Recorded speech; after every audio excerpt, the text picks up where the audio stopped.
The rain outside was thin and cold, slicing through the bamboo eaves of a holding barrack somewhere in late 1945. The light inside flickered, a single bulb hanging from a frayed wire, swaying with each gust. The air smelled of damp wool, rusted tin, and fear. 40 women sat on the wooden floor, knees drawn close, their khaki, issue blank, it's barely warding off the chill. Then came the creak of boots. American MP stepped in, uniforms sharp, eyes heavy with something between authority and exhaustion. One of them, young, maybe 20, paused in front of a Japanese woman whose hair clung wet to her cheeks. She did not flinch at first. His hand reached out slowly, curious, not kind, when his fingers brushed her face. Mud, tear, and skin. The room froze. No sound, no movement, only the hiss of rain outside, the thud of his pulse in his ears. She looked up, unblinking.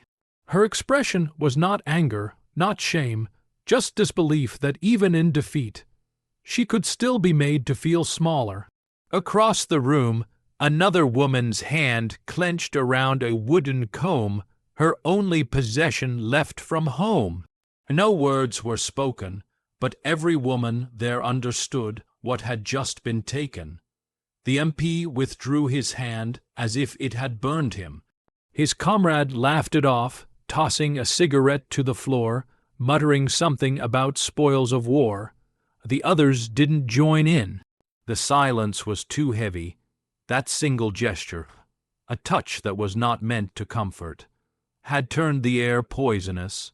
Outside, the wind carried the faint clang of distant machinery, the hum of a world already moving past the war. But inside that barrack, time stood still. These women had survived hunger, air raids, loss, but this humiliation without violence, left a deeper mark. One of them later wrote, he smiled, but it wasn't kindness, it was curiosity. As the MP stepped back, the woman turned her head away. In that small movement, something shifted. What had begun as fear began to turn into something else, resolve. Around her, faces tightened, breaths steadied. The sound of rain grew louder, as if the earth itself was holding its breath. Tomorrow they would be lined up again, but tonight the silence had learned how to speak. Night came heavy, pressing down on the tin roof like guilt made tangible. The barracks smelled of wet earth, burned coffee, and fear that had settled deep into the wood. 40 women huddled close beneath threadbare blankets, whispering in the dark small syllables of comfort, not rebellion. Outside, boots crunched over gravel. Every sound, every click of a rifle strap, made hearts pound faster. They had complained once. A translator had passed the message to a sergeant, a broad man from Oklahoma with a drawl thick as tar. He had laughed. "They're lucky we don't shoot," he said, tossing the report into the mud. His words traveled fast, faster than rations, faster than mercy. By morning, the women understood there would be no justice here. The cold dug into their bones. Some had been nurses, some farmers' daughters, one even a schoolteacher who had taught English before the war. Now, they were numbers written in chalk on wooden boards, stripped of names, of purpose, of identity. The flicker of a kerosene lamp showed faces half, hidden, eyes open wide. It wasn't just the touch anymore. It was the laughter that followed, the way the guards looked at them, like souvenirs from a war already won. Reports later indicated that over 60% of female prisoners across Allied camps endured harassment or intimidation. It rarely made the paperwork. Dignity didn't count as damage in military records. In a corner, one woman, Keiko, murmured a single prayer under her breath. Her voice trembled, but her back stayed straight. Every sound at night, she would later write, felt like boots coming closer, yet she refused to bow her head anymore. She would not cry, when they inspected them at dawn. The rain stopped near midnight. The silence that followed was worse. One guard snored near the doorway, rifle resting on his knees. His breath rasped like sandpaper against the dark. Across the room, a pair of eyes stayed fixed on him, not in hatred, but in quiet calculation. Something inside her had hardened, something no one could confiscate. Morning was coming, inspection, orders, the same humiliation, repeated. But this time, when they stood in line, they would not look away. They had found their weapon, not words, not fists, but silence sharpened to a blade. By dawn, the air inside the barracks had turned to mist. Each breath a pale ghost rising from the cold. The women stood in line again, faces blank, shoulders straight. No one spoke. The guards shouted in English, but silence became their answer. What began as fear was evolving into language, a code made of looks, gestures, and timing. Keiko, the former schoolteacher, was the first to notice it. A subtle flick of the eyes could mean hold your ground. A folded sleeve meant don't speak. When one woman dropped her tin cup, another immediately coughed to drown out the sound. It wasn't rebellion. It was control reclaiming, inch by inch, the humanity stripped from them. The Americans didn't understand it at first. To them, silence was submission, but silence, when shared, can become defiance. The guards started to feel it too. The air between the captors and the captives grew heavier, sharper. Reports from post-war psychological studies would later call it micro. Resistance behavior, small, silent acts that protected identity under domination. In that barrack, it wasn't a theory. It was survival. When food rations arrived, the women passed bowls wordlessly, touching fingertips only briefly, reminding each other they still existed. One guard grew irritated, slamming a crate to the floor. "Speak up," he barked. None did, not one. The echo of his voice died against the tin walls, swallowed whole by their quiet. Later, one MP would write in his notebook, "They never spoke against us, but somehow we felt their anger." The note was short, almost afraid of its own words.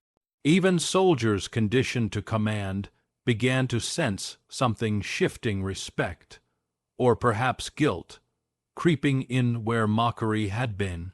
Outside, the sun broke through the clouds, thin as a blade.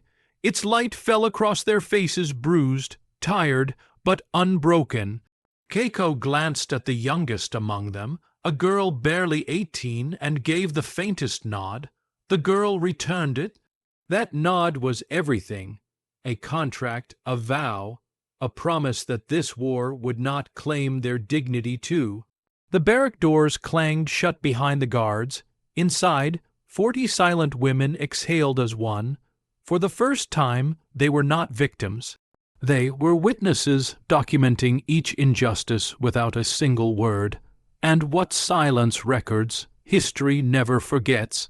Private Miller was 21, from a small town in Kansas where winters bit harder than guilt.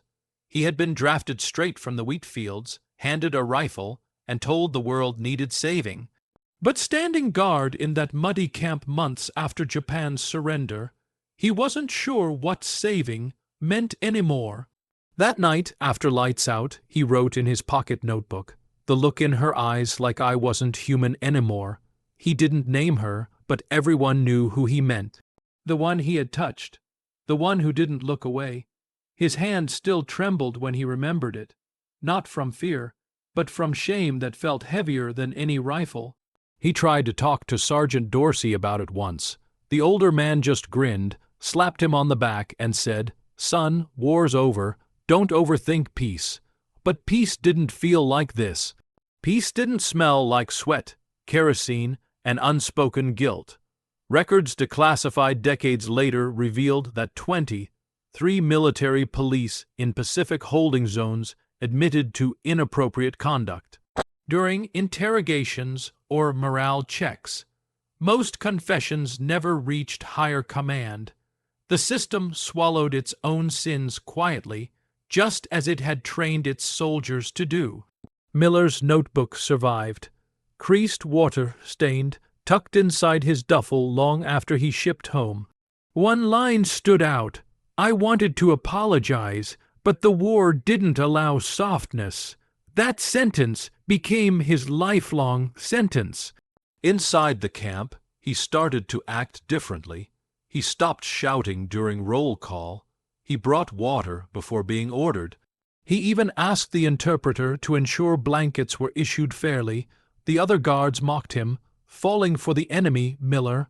They sneered. He said nothing. But every night, when he saw those women sitting together, silent and proud, he realized they had more discipline than he ever did. He began to notice things the way one woman braided another's hair, the quiet dignity in their posture. They had been starved, stripped, humiliated, yet still carried themselves like soldiers of another kind.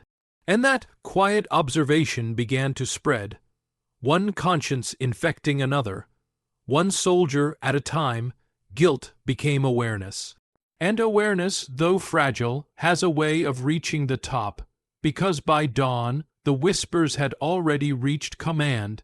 By dawn the camp commander's office smelled of wet canvas, stale tobacco, and bureaucracy. Captain Harold Finn flipped through a stack of reports, his eyes heavy with exhaustion and something darker. On the top sheet, scrawled in hurried pencil, "Disrespectful behavior toward female POW, unconfirmed." He read it twice, then slammed it down. Outside, the sound of boots and distant shouting drifted in through the half-open window. The war had ended months ago, yet the tension inside these fences felt like it had never stopped. Rumors moved fast through a camp, faster than orders, faster than food. By breakfast, every soldier knew someone had complained. By noon, the women were whispering it back in their coded silence. The very air seemed to pulse with unease. Finn summoned his senior NCO. They stood in a stiff row, rain dripping from their helmets. "Anyone heard about this nonsense?" he barked. Silence. No one met his eyes. The military ran on obedience, but shame had a way of corroding the chain of command. One corporal finally muttered, "Sir, maybe it's the Miller thing." That name again. Miller, the one who wrote too much, the one who had started avoiding the barracks. Finn ground his teeth. "Handle it," he snapped quietly. But silence was already broken. The guards were spooked. The women, sensing change, stood taller during inspection. A strange equilibrium hung in the air, something shifting just below the surface. Historically, only 1 in 7 reported misconduct cases in Allied-run POW facilities ever reached official records. The rest dissolved into administrative notes and disciplinary advisories. Yet even unspoken guilt leaves traces: folded letters, altered behavior, glances that refused to meet. In the officers' mess, men whispered between bites of canned meat. Their saying command might investigate. Over what? Over a touch. The word itself carried heat, shame, and denial all at once. That evening, Captain Finn looked out from his quarters toward the women's compound. Their silhouettes moved slowly behind wire and shadow, their silence steady as prayer. He couldn't hear them, but he felt their presence pressing back against his authority. He stubbed out his cigarette, muttering, "If this reaches headquarters, we're all finished." But by then, it already had carried not by reports, but by rumor, guilt, and the quiet courage of those who refused to be erased. The next morning arrived gray and pitiless. Rain came in sheets, hammering the camp like a drumbeat of judgment. The women were ordered out of the barracks, their bare feet sinking into the mud as the wind whipped through their thin uniforms. "Line up." A sergeant barked. They obeyed not from fear, but from resolve. 42 women stood shoulder to shoulder, soaked, trembling, but silent.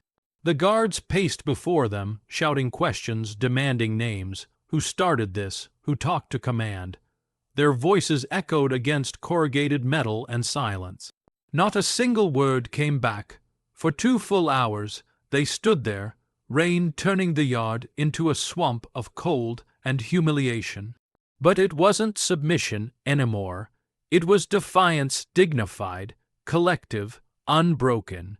Each woman was protecting the others, the invisible code from the nights before, now fully alive in daylight. The officers grew frustrated. One slammed his fist against a post so hard it split the skin. Another kicked over a water bucket, splattering the mud on their legs.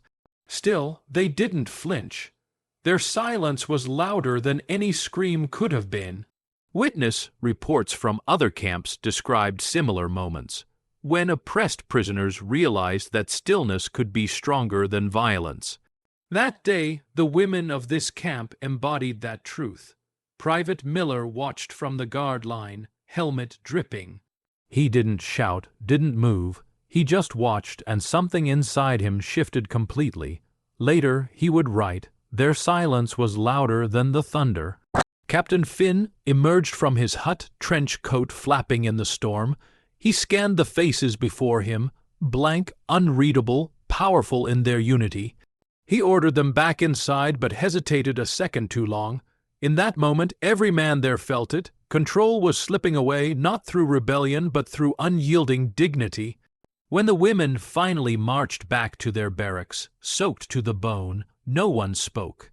Yet every eye that met another carried the same unspoken message: we are not broken.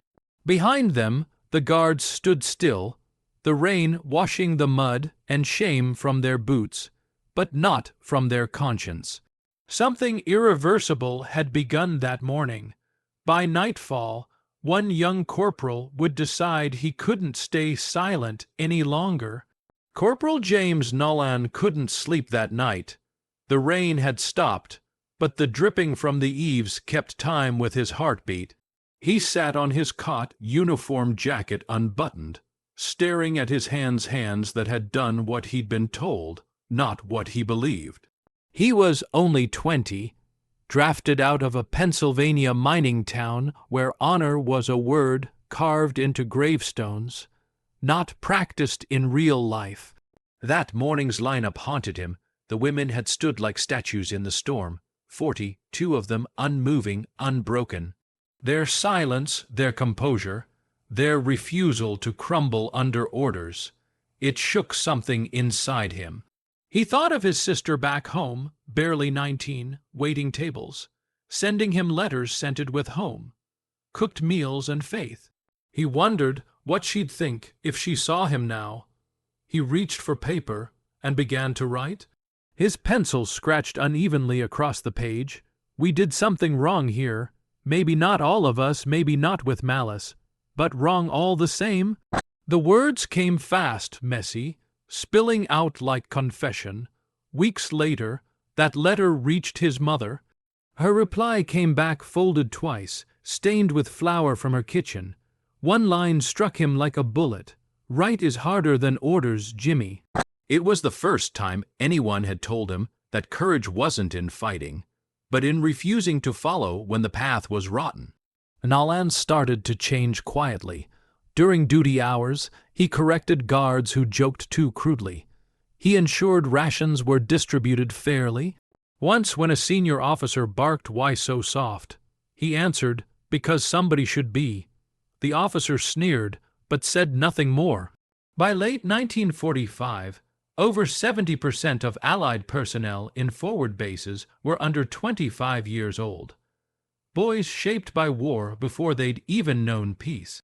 Discipline bent easily under boredom, resentment, and moral fatigue, but Nolan, carrying his mother's words like a compass, refused to bend again. One afternoon, while distributing water, he caught Keiko's gaze, the schoolteacher who had once met Miller's hand with silence. She didn't smile, but she nodded once. A soldier and a prisoner, recognizing something human in each other again. That quiet acknowledgement spread like fire. And soon, even the officers would notice the camp's strange, sudden calm. By the time the next inspection rolled around, something in the camp had changed subtly, but unmistakably. The guards still shouted orders, but the sting was gone. The women still obeyed, yet the rhythm of power had shifted like a tide receding from the shore. The silence that once felt suffocating now pulsed with quiet strength. Captain Finn, after several warnings from headquarters, issued new respect protocols. Officially, they were about disciplinary order. Unofficially, they were damage control. Female POW, you were to be inspected by female aides. Direct contact forbidden. Verbal harassment punishable by court martial. The orders came stamped and sealed, the language clean, the motive muddy. The soldiers grumbled but complied. A strange unease replaced their earlier arrogance. When one private joked about fragile morale, no one laughed. Everyone remembered the lie, Nup, the rain, the unbreakable silence. No one wanted to be the next name on an incident report. The women noticed immediately. Guards began leaving extra seconds of distance when handing out meals. Blankets arrived folded instead of thrown. It wasn't kindness. It was fear mixed with a reluctant respect. And yet, that small shift mattered. For the first time, the women ate without watching the doorway. In later reports, Allied officials noted that after late 1945, recorded Geneva Convention violations in Pacific holding camps dropped by nearly 40%. The paperwork didn't say why, but the reason was standing there in those muddy yards 40 women who had taught their captors that silence could shame louder than accusation. One American MP later admitted, "We were still their guards, but we couldn't look them in the eye anymore." It wasn't guilt that changed the system. It was the unbearable weight of being watched by those you've wronged, and finding they no longer feared you. Behind the wire, the women began to rebuild tiny fragments of dignity. They brushed each other's hair, repaired torn sleeves, whispered lessons from old textbooks to the younger ones. Keiko taught them English phrases, quietly reclaiming the language that had once been used to command them. But while discipline stabilized outside, another reckoning was forming within the kind that no report could suppress. Because under one straw mat, a secret was waiting to be found. Beneath the thin straw mat of her sleeping corner, Keiko hid a small notebook, its cover made from torn ration paper, stitched with thread from her own uniform. Each night, after lights out, when the guards' footsteps faded and the camp sank into uneasy silence, she would slide it out and write by the faintest glow of a contraband match. The words were cramped, hurried but alive. She wrote about the first night, the touch, the cold rain that froze the room, about the women who refused to speak, about the strange guilt she sometimes saw in the guards' faces.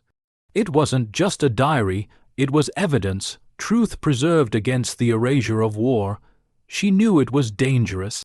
If they found it, punishment could be brutal, loss of rations, isolation, maybe worse, yet she kept writing. "I write," she noted once, "because silence is heavier than chains." That line alone would survive history. Each page smelled faintly of smoke and sweat, smudged where her fingers trembled. Sometimes she wrote names of women who had fallen ill, so they wouldn't vanish into statistics. Sometimes she wrote small prayers, "Let this be remembered. Let the world know we were not just bodies." Decades later, historians would count only 11 surviving diaries from Japanese women, POW worldwide. Most were destroyed by fear or weather. Some deliberately burned after liberation to bury the past. But Keiko survived, hidden in the dirt beneath her mat, sealed in a rusted tin lunchbox when she was finally transferred. One evening, Private Nolan saw her crouched near her bedding, tucking something away. He said nothing. He simply nodded once and walked past. Perhaps he knew, perhaps he didn't. But that night, he left a single candle stub by her sleeping spot, pretending not to notice when it disappeared by morning. Months passed, the notebook filled, page by page. When freedom eventually came, Keiko carried it inside her blouse, pressed against her heart as she boarded the transport ship home. She never showed it to anyone, not for years, not until the world pretended to forget. And it would stay hidden, waiting, patient, until 1972, when a historian cracked open a sealed archive and the past came flooding back. When the war finally ended, freedom arrived like a rumor, soft, uncertain, and far too late. Trucks rolled in, gates swung open, and the women were told they could go home. But what was home now?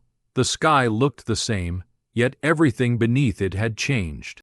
Keiko stepped off the transport ship in Yokohama, with nothing but her diary hidden in her bag and a faint scar near her wrist from where a rope had once been tied too tight. No one asked about it, no one wanted to know. Japan in 1945 was a nation built on silence, and women's stories were the easiest to bury. Her neighbors offered polite smiles, whispered when she passed. Her parents looked away from the tattooed number faintly visible on her arm. "It's over," they said, "forget it." But trauma doesn't vanish on command. It lingers like the smell of smoke after fire. Reports later estimated that 3 out of every 4 surviving female prisoners never spoke publicly about their captivity. Some destroyed their letters, others destroyed themselves through quiet despair. In official history books, their suffering didn't exist. The victors had written their version, and Japan, ashamed of its defeat, wrote none at all. Each morning, Keiko washed her face in a tin basin, staring at her reflection. The act was mechanical, splash, rub, rinse, but it held weight, because every time her hand brushed her cheek, she remembered that moment. The touch, the humiliation, the stillness that followed. Her body had healed, but her skin still remembered. Years passed. She became a teacher again, older, quieter. Her students admired her discipline, never knowing where she had learned it. The diary stayed locked in a wooden box under her bed, wrapped in cloth. Once a year she would take it out, read a few pages, then seal it again. Outside, Japan rebuilt itself into neon and noise. The world moved on. But in countless homes like hers, silence remained the loudest survivor of the war. Until one day, decades later, a researcher opened an old military archive in Tokyo. Among dusty folders labeled Confidential POW Treatment, he found a small notebook wrapped in linen. Inside, a single sentence that stopped him cold. He touched our faces. Tokyo, summer of 1972. The ceiling fans in the National Archive spun lazily, pushing stale air over stacks of forgotten war files. Historian Masao Tanaka had been cataloging declassified Allied documents for weeks. Routine work, repetitive, unremarkable. But that morning, a sealed envelope stamped Confidential POW Treatment caught his eye. He sliced it open carefully. Inside lay a small, linen, wrapped notebook, edges browned with time, pages fragile as moth wings. When he unfolded it, the handwriting danced in faded ink. Japanese, neat, deliberate, heartbreakingly alive. First line read, "Rain on the roof. They made us stand still." Tanaka paused, his breath caught. He turned another page, then he saw it. He touched our faces. It wasn't accusation. It was observation, restrained yet piercing. Each word carried the weight of everything left unsaid. As he read, the camp came alive again in his mind. The mud, the boots, the women standing in silence. History, for a moment, stopped being abstract. It breathed. The notebook's metadata matched records from an Allied internment facility in the Philippines, late 1945. Cross-referenced files listed 42 Japanese women detained there. Teachers, nurses, civilians. Only 9 survived transport back to Japan. No one had ever documented their experience beyond logistics rations, transfers, deaths, until now. Between 1970 and 1980, over 18,000 Allied POW files were declassified across several nations. Most contained dry statistics, but this was a heartbeat trapped on paper. Tanaka later wrote, "It felt like she had been waiting 27 years for someone to listen." He photocopied every page, trembling slightly, then filed an official request to publish excerpts. Bureaucracy fought back. Irrelevant material, one committee called it. But leaks have a way of finding the world when truth wants to breathe. Within months, journalists caught wind. The phrase "he touched our faces" began circulating through academic circles, then newspapers, then living rooms. One Allied veteran, reading it decades later, reportedly muttered, "We touched them once. History touched us back." And with that, the buried past was no longer buried. The diary's discovery didn't just reopen a wound. It reminded the world that silence, once recorded, never truly dies. Because, the next morning, every major paper in Tokyo would print her words, and the world would finally look. The morning those words hit print, Japan's newspapers vanished from stands before noon. The headline, "Allies accused of abuse in Pacific camps." It cut through decades of national silence like shrapnel through glass. People who'd lived their whole lives believing in clean endings suddenly found themselves face with something raw, unresolved, and human. Reporters crowded outside the National Archive, cameras clicking as Professor Tanaka spoke briefly. "These are not accusations. They are memories." Oh! His voice trembled not from fear, but from the weight of truth finally freed. Within hours, foreign correspondents picked up the story. By the next day, it was on the front pages in London, Washington, and Sydney. Reaction came fast and fierce. Veterans groups called it propaganda, claiming the diary could be fabricated.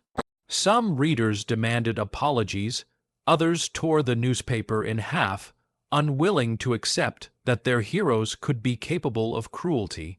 But the words on that fragile page didn't care about politics. They simply existed. In a single week, circulation numbers for major Japanese dailies spiked over 400%.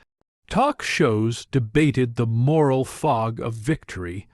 Survivors of other camps, long silent, began to write letters to editors. "I was there." One woman's letter read, "I remember the rain." Across the Pacific, in a veteran's home in Oregon, an aging Private Miller held the paper in trembling hands. The words blurred, not from age, but from memory. He whispered, "I never thought anyone would know." Then, for the first time in nearly 30 years, he cried. Governments issued carefully worded statements, isolated misconduct, disciplinary oversights, tragic exceptions, but the tone of defense couldn't drown out the resonance of testimony. The power of the diary wasn't just in what it described. It was in what it refused to exaggerate. Simple, factual, human. For the women who survived, the revelation wasn't closure. It was exposure old pain dragged back into the light. Some refused interviews. Others faced cameras, faces lined, eyes steady, saying only, "It happened." The world wanted drama. They offered truth, and that quiet, unwavering truth forced even the U.S. Army to take notice. Within months, whispers of an internal review began to circulate. A review that would eventually lead to something no one had expected. An apology. It took 16 years of debate, silence, and paperwork before the United States Army finally said the words aloud. The year was 1988. Inside a quiet hall at the U.S. Embassy in Tokyo, under fluorescent lights and a heavy hush, a colonel in full-dress uniform stepped to the podium. The air smelled of polished wood and restraint. He unfolded a sheet of paper and began to read, "We acknowledge the suffering of those held in our custody during the post-war transition. Isolated acts of misconduct occurred. We regret them." No tears, no ceremony, just words flattened by caution. But sitting in the front row were two women, survivors of that camp. One was Keiko, now 70, one, small, frail, her hair pinned neatly. She clutched a folded handkerchief, but didn't use it. The colonel bowed. She didn't. 47 years had passed since that night in the barracks when an American hand brushed her face. 47 years since the silence began. The apology came wrapped in diplomacy, but even that sterile gesture carried weight. History had blinked. In Washington, the report that prompted it stretched over 2,000 pages, filled with testimonies, cross-examinations, and redacted confessions. The language was careful. Phrases like morale oversight, contextual stress, limited accountability. Yet buried between the lines was the undeniable truth. The victors had not been spotless. When journalists asked Keiko afterward what she thought, she paused a long time before answering. "He didn't touch us this time," she said softly. He bowed, then she turned and walked away, leaving microphones hanging in silence. Back in the States, few papers ran the story. It was too quiet, too inconvenient. But among historians, it marked a turning point, the moment when the last illusion of moral perfection in war began to crack. The apology wasn't enough. It wasn't supposed to be. It was a mirror, forcing everyone to look. Private Miller had died a year earlier, his diary found by his son in an attic trunk. One final line, written decades after the war, read, "They forgave us before we even asked." And as the cameras packed up and the embassy hall emptied, only Keiko remained seated, staring at the empty podium, the ghost of rain still echoing somewhere far behind her memory. Tomorrow, a new voice would read her words again. Tokyo, present day. A classroom filled with soft light and young faces. A granddaughter stands at the front, clutching a fragile book wrapped in linen. The diary. Its edges are frayed, the ink faded, but the words inside still breathe. She takes a deep breath, looks up, and begins to read. Rain on the roof. They made us stand still. He touched our faces. The students, born in a world of screens and peace, sit silent. For a moment, the noise of modern life fades, replaced by the ghost of that barrack in 1945. The girl's voice trembles, but she doesn't stop. She reads about the silence, the unity, the defiance that bloomed in mud and fear. Keiko's granddaughter doesn't cry. Instead, she pauses, then says softly, "My grandmother wrote this when she was younger than I am now."